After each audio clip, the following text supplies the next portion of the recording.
I'm Bert Stevenson. This is Natural Passages, revealing the unmarked doors of life.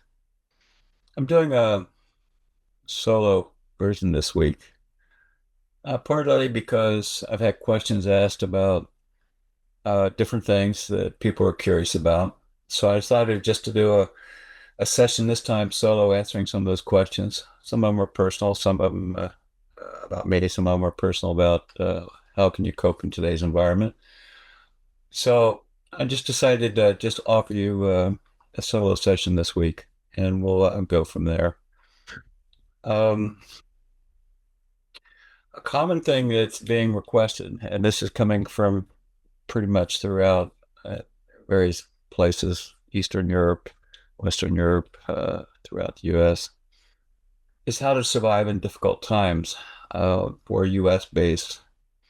We think that we're the only country right now in a morality war. Uh, Try to determine who and how we think. And it's not actually true. It's happening actually throughout the world. Almost every authoritarian controlled country is having the same issue. I want to talk to you about it from a point of view of energy. Periodically, we have to go through a conscious shift in awareness. And up to that point, we have these two, let's just say, competing energies. One, if we use the US, the Republicans, and the others, the Democrats. Um, Both are completely self-righteously attached to their perception of what's right and wrong and have lost their sense of how do we unite honoring human dignity throughout the world. So what's happening right now is chaos is happening because these two energies have to build enough tension in order to create a new awareness. So if you believe that conscious awareness is a vibration, we're trying to actually rise, go to a higher vibration. Different prophecies have said we're trying to move to the next level and out of patriarchy, which is very consistent with the MAGA movement and the various movements in Argentina, where authoritarians think there should be one right, one way for some people, not all people. And it's really if you get out of the dynamics of self-righteousness and stay focused on my own life and how do I need to do it and how do I observe what's happening. It's not ignoring and protecting yourself and not having contingencies. It is simply saying is this real or is this Memorex? If it's real, then I'm threatened in this day-to-day moment. If it's Memorex, it's an imprint, it's a recording, it's a tape, something that you can begin to look at and say, how do I change that to support myself? How do I actually look around and realize, a lot of this is just window dressing for misdirection. I realize that's very difficult for many people, but so I'm going to give you some suggestions on how to help yourself with that. One of the things that I years ago learned to do was to do a daily journal. And a lot of people sit back and say, well, that's a waste of time. Uh, Trust me, try it. Every night, 5 minutes each day, download the fear thoughts and then replace it with grateful thoughts. I don't care if it's one sentence, two sentences. The sheer fact that you're trying to journal begins a process of retraining your brain. Instead of being lost in the fear, you begin to take control of your mind so that you realize there's more to life than just the minimal part you're being focused on. Social media, television, etc., is trying to keep everybody in fear. That's how they get ratings. That's how they make their money. Your focus is, how do I take care of myself? And the interesting part is, it throughout the day you'll find, and then those of you who know me, many people who work with me actually carry a journal with them on a regular basis because they catch themselves finding a time to download something so they don't have to carry it. Similarly, 5 minutes a day, I want you to try to sit quietly. Now, many of you call it monkey mind or whatever else, but the mind will seek to force you to stop until you learn to smile by knowing that thoughts are programs imprinted into you. You need to do this, should, do, ought. All of those things are programming things. And so If you can sit for 5 minutes and even just let your mind wander, if it's saying, oh, I need to do this, I need to do that, you have to eventually get to the point where trying to replace the thoughts with a thought that says, I want to sit quietly for 5 minutes and continue to repeat that. And the interesting thing is, eventually what happens is you find the quiet and you look forward to it every day. Many people who eventually get past that first 5 minutes begin to develop, pardon me, begin to develop 20 minutes, 30 minutes. And you begin to realize it rejuvenates you. And it's again downloading the energies that's being bombarded upon you on a regular basis. And it begins to ease your concerns about what you need to do.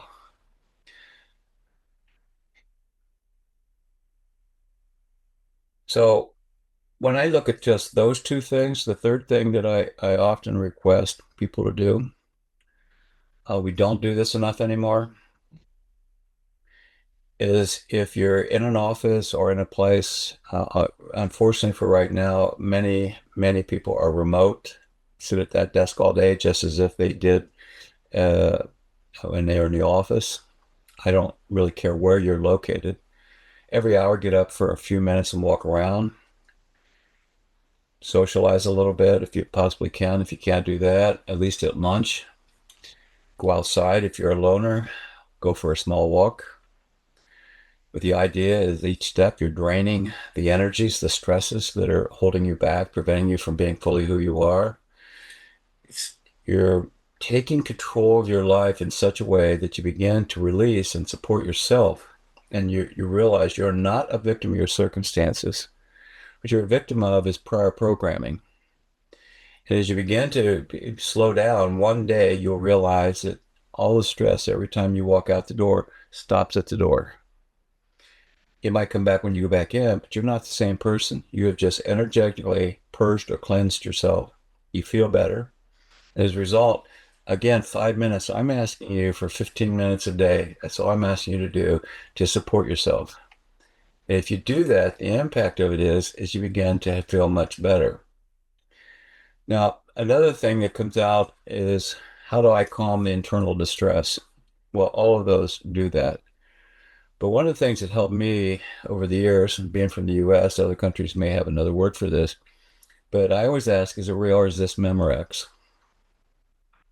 For those of you who remember, Ella Fitzgerald used to do a recording and they would play the recording and she would break the glass just like it would be if she did it in person. So, in other words, it was an exact replication of reality.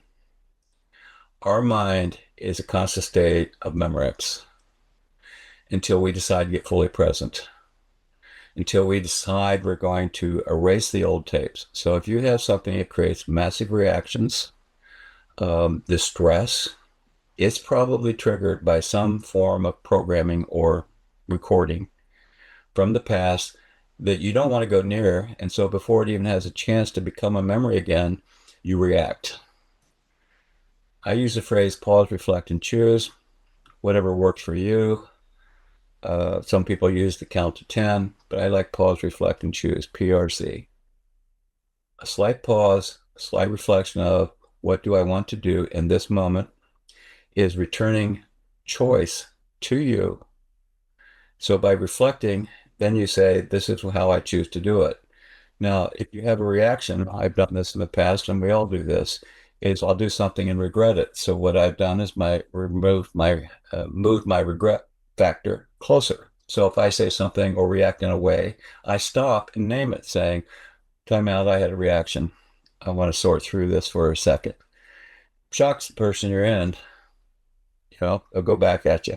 But the impact is you're reclaiming control of your own mind. So when you do that, the impact is this can happen in any relationship or any reaction, any situation. What I look at as a high reactivity is an opportunity to look at something that's saying, this is no longer serving me. This is something begging to be resolved, or if you prefer, to be healed. And if I give myself that benefit of the doubt to actually look at it, that I have a choice, the right to change this, the impact is I begin to take control and empower myself again. all of my work is around empowering other people to be more fully who they really are, not who all the programming is. So, with that, there's been a lot of questions of in this podcast. I talk about natural passages, revealing the unmarked doors of life, and then I've also talked about some various other things that. And the question is what is it that you really do? It's a really good question. So, the name of the podcast, Revealing Unmarked Doors of Life, actually covers a variety of things. In my 40s, 30 some years ago, I went through a process and I call it a midlife correction. If you want a colorful statement, I was so disoriented that my favorite phrase is I couldn't find my own butt with either hand. My internal world was complete chaos. And out of that, I began to develop a process that says, what is it that's missing? And what was missing was me. And I wasn't being more fully who I was being completely fully what the rest of the world was telling me I should be. So I was a very successful business person. At that point, I owned my own consulting. I was a partner in a consulting practice. But I realized I was extremely unhappy, and the white picket fence, the beautiful wife, etc., just wasn't working. So I started developing an awareness and claiming things. Part of it was claiming part of all of my heritage, actually.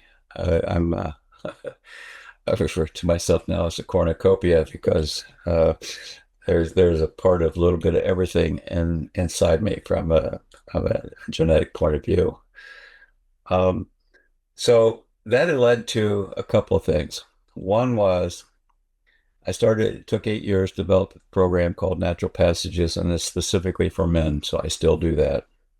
In that, I teach men presence. So we have a range of people from actually different parts of the world that come in to learn leadership from a presence point of view. It's been highly effectual.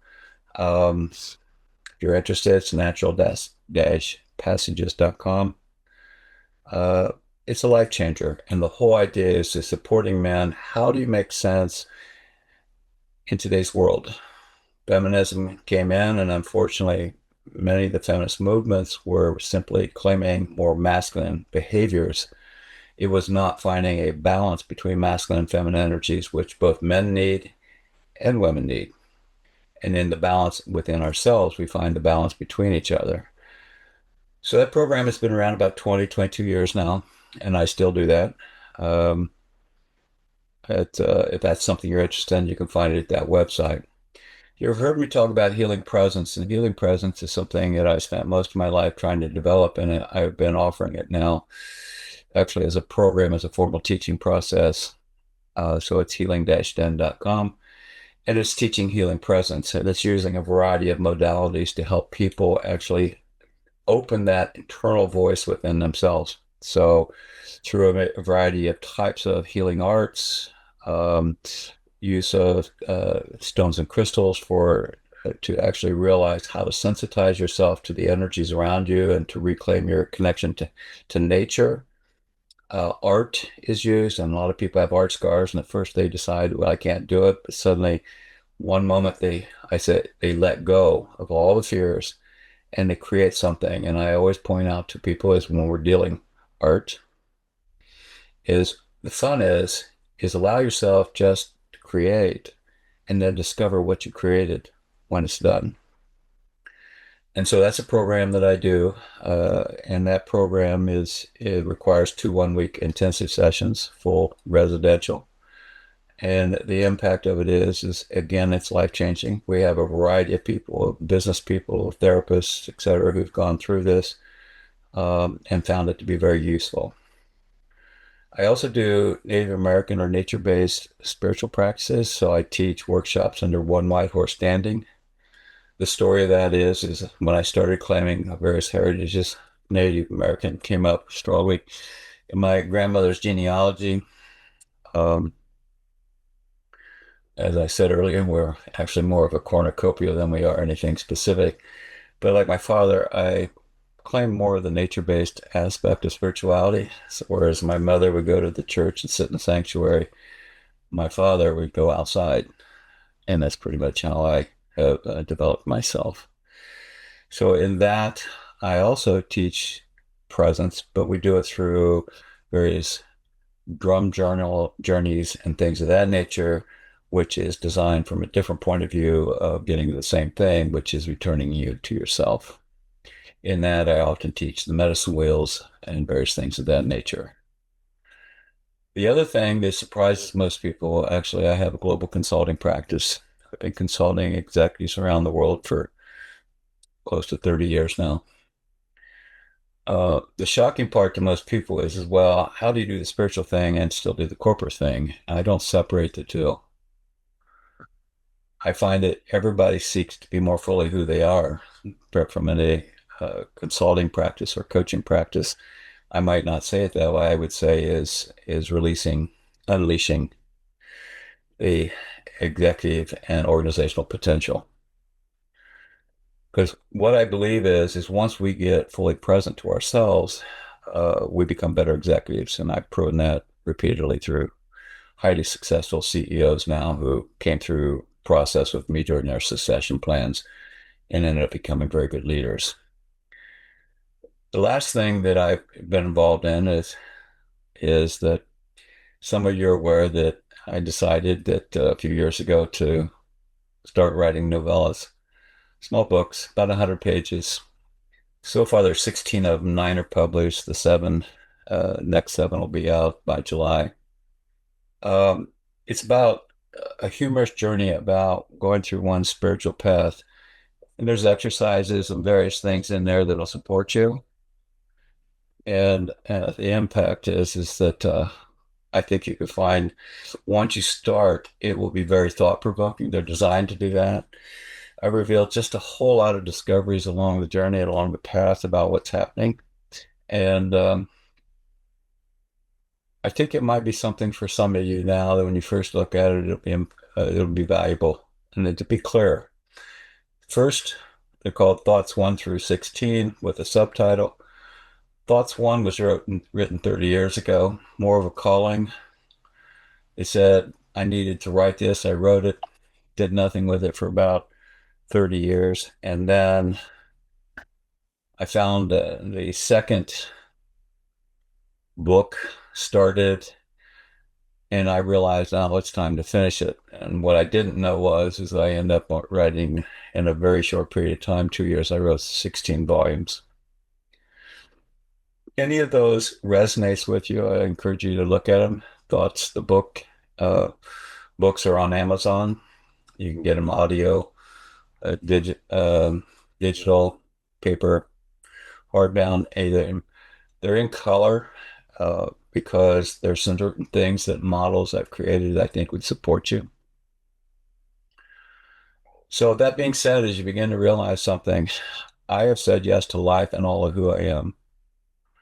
Or the reason I wanted to have this conversation is also to say the same thing to you. Today's environment, there's a whole lot of people who will say, no, you can't. They won't keep you under their thumb by keeping you fearful. And I want you to look at yourself and say, how can I fully be who I am every day? And what am I doing to prevent myself from doing that? If you do that, what ends up happening is life becomes fuller. Some people ask me, say, do you have a joyful life?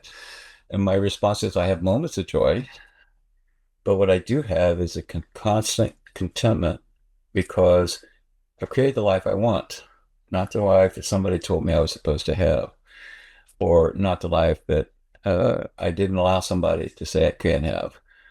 One of the things that was always funny to my father had told me is two things. One, he said, was um, make sure you go do a lot of things to find out what you don't want to do, because whatever it is you end up on, you're stuck the rest of your life, which coming out of the recession, that would be something he would say. The other thing, though, was that really stuck with me is paying attention to what do you really want, which is you do have the right to create that. Now, we could all come up with 10,000 reasons why I can't change a job or I can't change a relationship or I can't change something. And I'm not advocating making the change, but if you have sincerely looked through into your heart and your soul and you realize what's happening isn't working and it's not going to be working, How might you change it to make it better? And if it's not, it's okay to make a complete shift. I've done that several times in my life. I made complete career changes, left a consulting practice very successful, and ended up creating this consulting practice and the teachings that I do on a regular basis.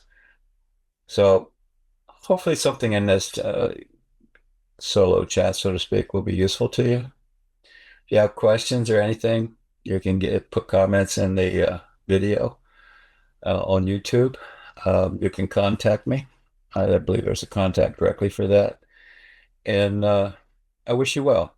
I My wishes for you is you decide to create your own life in a way that fully reflects who you are. Thanks much. I'm Herb Stevenson from Natural Passages, revealing unmarked doors of life.